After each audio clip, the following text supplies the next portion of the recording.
There are many different ways to make stew, but regardless of the different ways, the aim is to have delicious stew made with natural ingredients. I'm making a full pot of stew with one whole chicken cut into parts. For that, you only need 6 paste and spices, inclusive of salt to your taste. Curry, thyme, Holy Spirit spice, GGO paste, and green paste.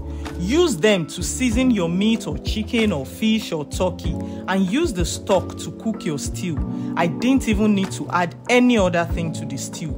Please note that these same pastes and spices are the basics you need for jollof rice and fried rice. If you are not using meat, simply fry your pepper mix with the same paste and spices. And I actually never sieve my meat stock. I just sieve this to show you the option if you are interested in having redder colored stew. But to me, it makes no difference. I used palm oil simply because my groundnut oil was finished. Use whatever healthy oil you have available. But note that I didn't bleach the oil. I do not bleach. By the way, use your regular pot. You don't have to use a Ninja Speedi to get the same taste.